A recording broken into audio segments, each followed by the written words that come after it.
Salmo 74, comentário bíblico expositivo Warren W. Wiersbe.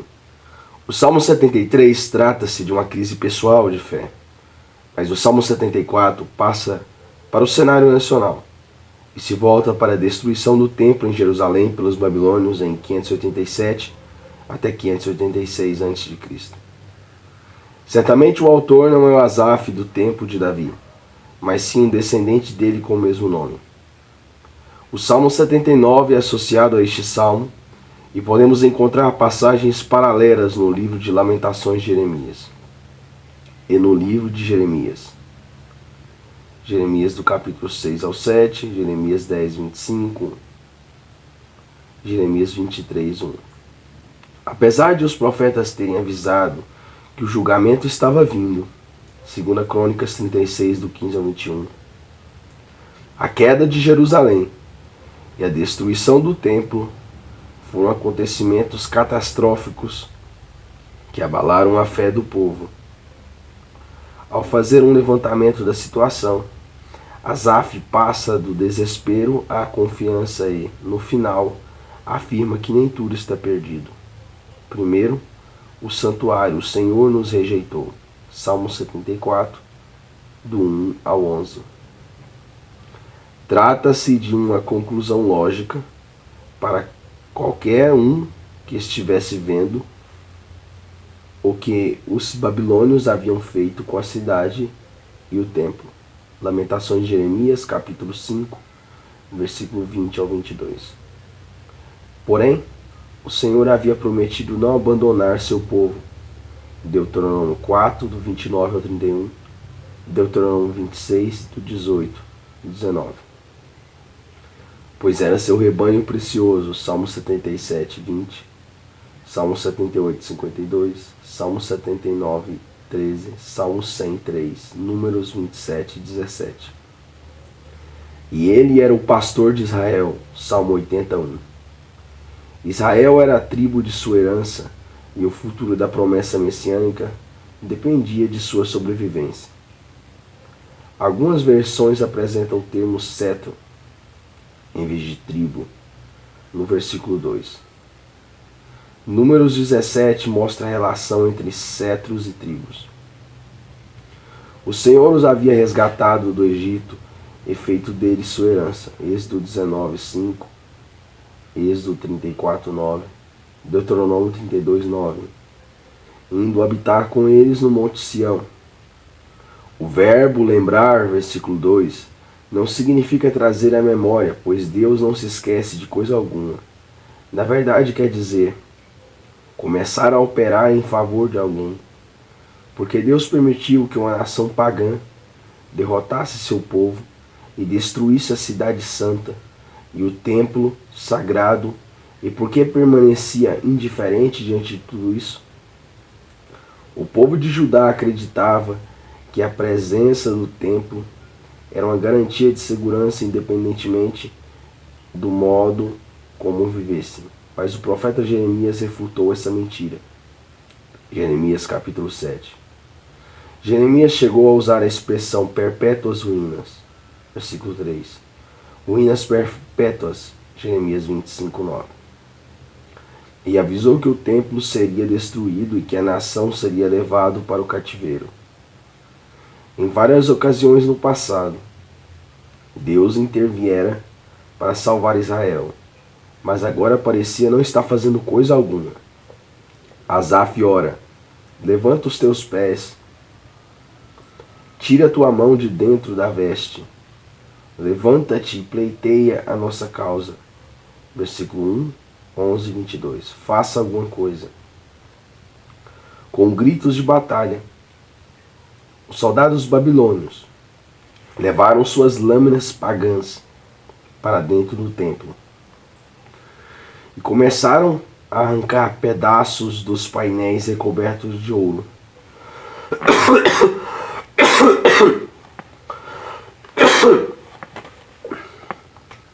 Que revestiam as paredes. Ver 1 Reis 6, do 18 ao 22. Era no santuário que Deus se encontrava com seu povo. Êxodo 29 e 42. No entanto, não havia saído ao encontro deles quando precisaram.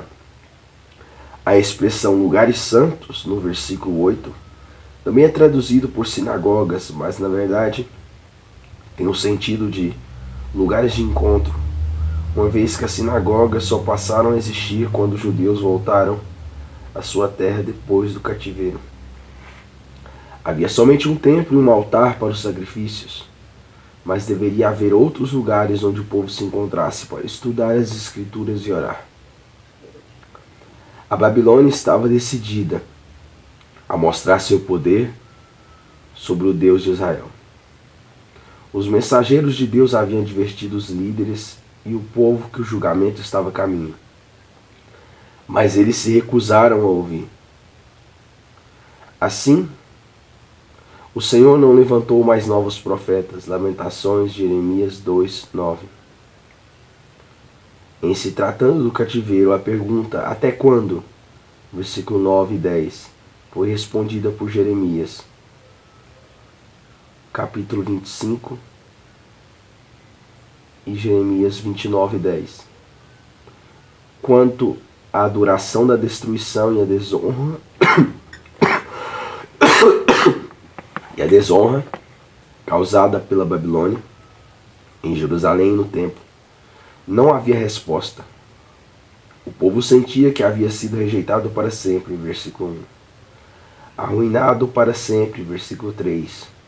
Humilhado para sempre, versículo 10. E esquecido para sempre, versículo 19. Se estivéssemos lá, provavelmente nos sentiríamos assim também. Segundo o trono, o Senhor reina. Salmo 74, do 12 ao 17.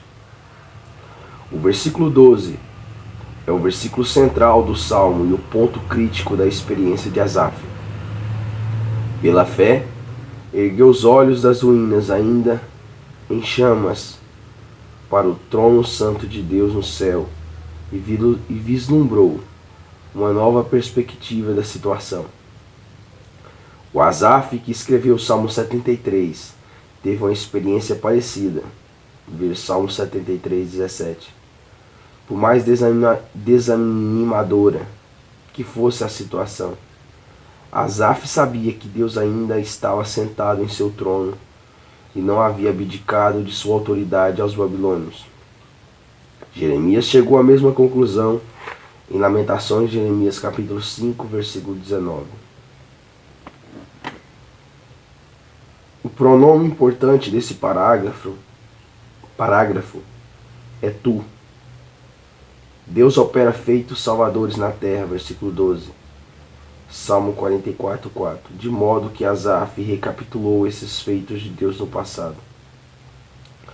O Senhor orquestrou o êxodo de Israel e a derrota dos monstros marinhos. O Egito, versículo 13 e 14. Êxodo, capítulo 12 ao capítulo 15. Promoveu água no deserto, versículo 15. Êxodo, capítulo 17. Números, capítulo 20. E abriu o Jordão para que Israel pudesse entrar em Canaã. Versículo 15b deste salmo. Josué, capítulo 3 e capítulo 4. Asaf voltou até a mesma criação.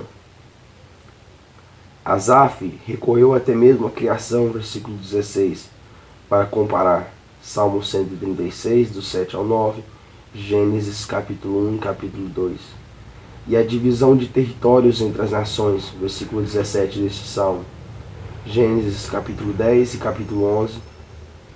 Atos dos Apóstolos, capítulo 17, versículo 26. Que Deus poderoso, que Deus poderoso, que Rei poderoso.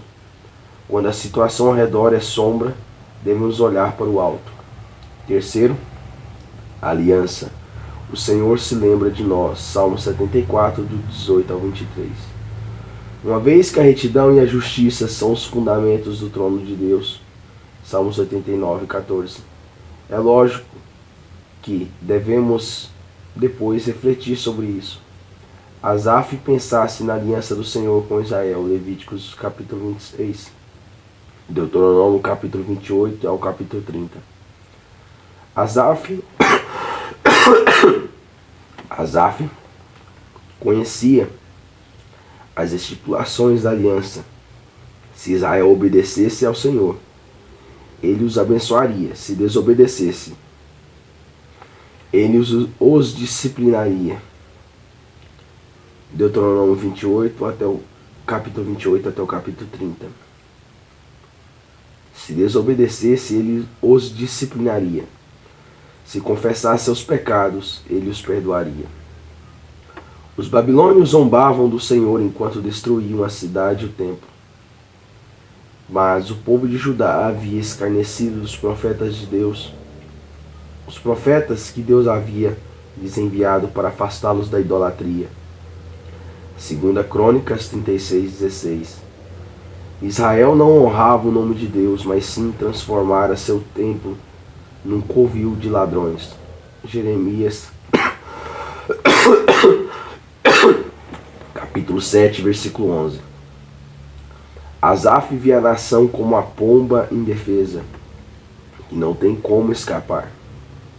Se os reis e líderes tivessem dado ouvido aos profetas e conduzido a nação de volta ao Senhor, toda essa carnificina e destruição teriam sido evitadas.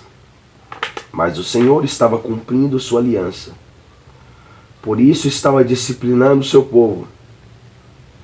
A preocupação de Asaf é a glória do nome de Deus e a sobrevivência de seu povo. A causa do Senhor ocupa o primeiro lugar em sua mente. O profeta Jeremias havia pregado sobre a confiabilidade da aliança de Deus. Jeremias 33, 19 e 26. Jeremias capítulo 33, versículo 19 até o versículo 26. E Asaf pede que Deus cumpra seus propósitos para a nação. A nação havia sido devastada. A cidade de Jerusalém estava arruinada. E o templo fora destruído e incendiado. Porém, tudo que havia de mais especial não fora tocado pelo inimigo. O Deus Jeová ainda era o Deus de Israel. Sua palavra e sua aliança não haviam mudado. Jeová ainda operava no mundo. Não precisamos nos desesperar, pois Deus está trabalhando em nosso mundo hoje.